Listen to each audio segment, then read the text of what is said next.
Um dos maiores eventos da história, a Revolução Russa. Na verdade são duas, mas vocês vão entender.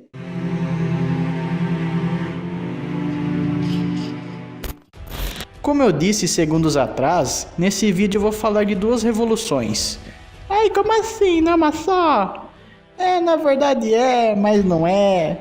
Uma ocorreu em 1905, não foi bem uma revolução, não teve porradaria. E a outra foi em 1917, que é a Revolução dos Bolcheviques, que é a mais famosa. Mas antes vamos ver como que estava a Russinha nesse tempo aí. A Rússia, entre o século XX e o século XIX, estava meio complicada.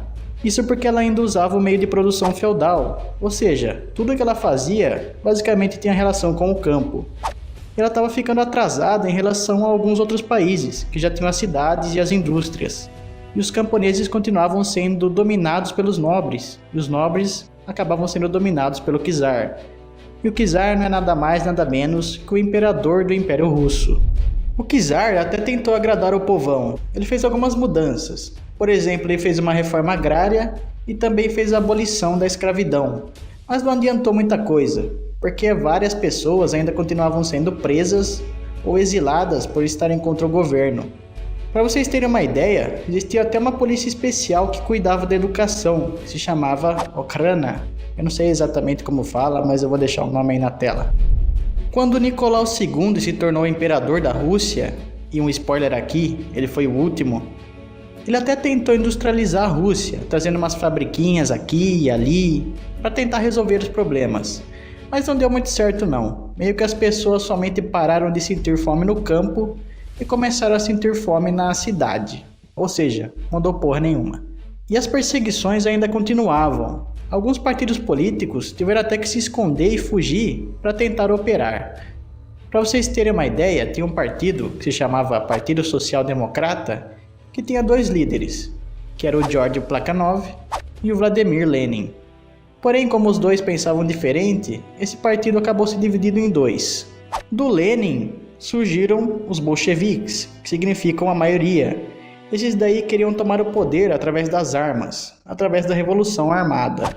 E de Plekhanov surgiu os mencheviques, que significa minoria. Eles tinham um pensamento mais pacífico, digamos assim. Eles queriam tomar o poder de uma maneira normal, por exemplo, através das eleições. Em janeiro de 1905, um padre que tinha o nome de Gregory Capone acabou juntando uma galera para fazer uma caminhada até a casa do czar, com o objetivo de pedir algumas melhorias para ele. Só que quando eles chegaram lá, aconteceu algo, digamos assim, meio pesado. Os guardas da casa do czar acabaram atirando contra a multidão, o que acabou resultando em milhares de mortes. Não se sabe se foi o czar que pediu ou se foi um susto dos guardas ao ver o tanto de gente. Mas isso que aconteceu acabou causando várias greves pelo país e várias rebeliões, o que ficou conhecido como a Revolução de 1905. Não teve grandes mudanças, mas obrigou, por exemplo, ao czar a criar a Duma, que seria um parlamento, e também acabou fazendo surgir os sovietes, que seria uma espécie de sindicato, o que dava muita força aos bolcheviques, que cada vez mais pensavam na Revolução Socialista. Em 1914, quando a Primeira Guerra Mundial começou, a Rússia acabou entrando do lado da Inglaterra e da França. Só que tipo assim, ela não tinha a menor capacidade de se sustentar em uma guerra, e ela levava um pau de todo mundo. Ou seja, cada vez mais ela gastava dinheiro e cada vez mais o seu povo passava fome, e não demorou muito para uma revolução acontecer. E até mesmo os militares acabaram apoiando a revolução. Não demorou muito para o Nicolau II acabar abdicando do cargo e um governo provisório, que era composto pela maioria de mencheviques, assumisse no lugar. E o líder agora era o Kerensky. Os mencheviques, junto com o Kerensky, acabaram meio que falando assim, sabe gente, vamos enfiar o dedo no cu? Aí eles acabaram não tirando a Rússia da guerra, que não agradou nem um pouco o povo. E também quando eles deram anistia aos exilados, o Lenin acabou voltando para o país, e vendo que o governo provisório não estava agradando, ele resolveu pegar os bolcheviques junto com ele e tomar o poder. E junto com o Lenin também tinham duas pessoas que foram muito importantes, que eram o Trotsky e o Stalin. Inclusive o Stalin, quando o Lenin estava exilado e o Trotsky preso, foi ele que liderava os bolcheviques. O Lenin, com as frases que ele tinha em seus discursos, como por exemplo, paz, pão e terra, que era o que qualquer camponês queria ouvir naquele momento, paz da guerra, pão para comer e uma terra para plantar e trabalhar, ele conseguiu ter os camponeses do seu lado, e não demorou muito para que ele conseguisse fazer a revolução, com a ajuda do Trotsky, que era um cara inteligente pra caramba, não se fala muito dele, mas praticamente sem ele isso não teria acontecido, e a ajuda do Stalin.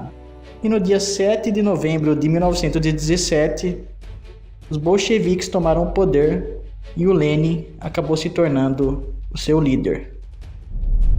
A primeira coisa que os bolcheviques fizeram ao entrar no poder foi fazer o Tratado de Brest-Litovsk, que era um tratado que dava para a Alemanha alguns territórios que ela já havia tomado da Rússia na guerra, em troca da Rússia zarpar da guerra. E também teve uma guerra civil na Rússia depois disso, entre o Exército Branco, que era o exército de rebeldes, contra o Exército Vermelho, do Leon Trotsky, e obviamente que o Trotsky venceu. Em 1924, o Lenin morreu e acabou deixando uma briga pela liderança entre o Trotsky e o Stalin. O Trotsky queria espalhar a revolução pelo mundo, enquanto o Stalin queria ficar de boa na União Soviética mesmo. O Trotsky acabou fugindo para o México, mas acabou sendo morto a mando do Stalin depois. Joseph Stalin acabou sendo o comandante da União Soviética tanto na Segunda Guerra Mundial quanto na Guerra Fria, e depois acabou sendo descoberto como um dos piores ditadores da história, matando mais ou menos 40 milhões de pessoas, entre fuzilamentos, morte por fome e até mesmo por campos de concentração.